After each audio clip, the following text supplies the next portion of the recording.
Related to school psychology, but distinctively different, is school counseling. Our students with moderate severe exceptionalities will get out of high school. And when they do, it's important that they lead as independent life as possible. School counselors are critical in developing transition plans and looking at career options and helping to prepare students to integrate into the community. They also oftentimes deliver counseling services to the student either individually or with the families. They can modify course schedules so that students have the content that they need delivered at the pace and in the time that they need it. So school counselors too are critical members of the interdisciplinary team. There are oftentimes involvement and goals that are written by physical therapists and occupational therapists. Included within the population of moderate severe students are students with medically fragile issues, students that may, for example, have a trachea or a breathing tube or have difficulties eating. They may not be ambulatory, and they may require some assistance in increasing their muscles, their flexibility, their strength.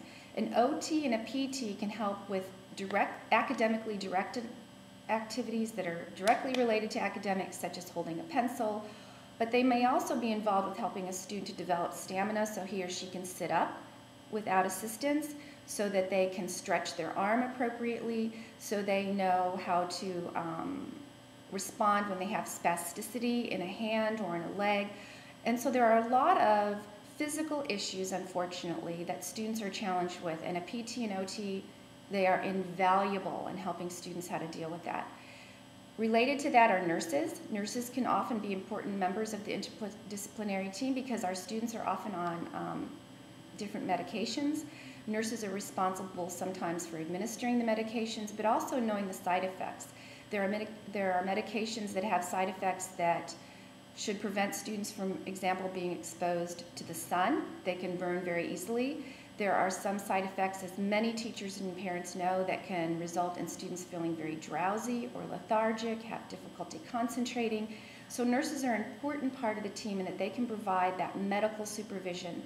How is a student doing medically? It's not always easy to tell as a teacher when the student needs medical assistance, and so nurses are an important part of that team. Speech and language therapists, critical, particularly when you work with students with communication disorders.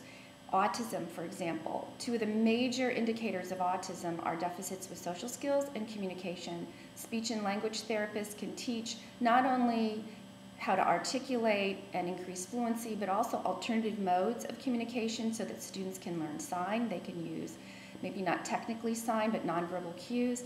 They can use communication boards.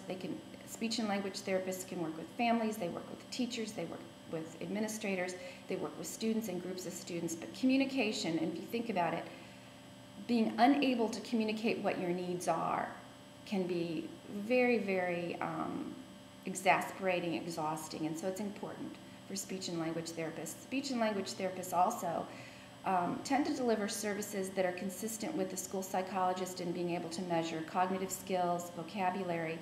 But another good part about being a speech and language therapist is that oftentimes those are the services that can be transitioned off of the IP most readily. Students tend to respond to speech and language strategies, and I'm sure you all know, or maybe many of you have been in speech and language when you were in kindergarten or first grade, and you found that after you spent some time working on articulation, you didn't need those services anymore. So speech and language, get it early, get the support that the students need, and you know, maybe that those services aren't needed down the road. Masters in social work or family therapists are often a part of the team, and again, these students need to integrate into the community. They need to be linked to services that they'll receive after they leave high school, in the summer, on weekends. Oftentimes it involves services for the family as well. So the social worker, the family therapist looks holistically at that student and the family as one unit and makes sure that the unit get the services they need. They may also be able to provide counseling within the school building. So another critical member of the interdisciplinary team is a social worker.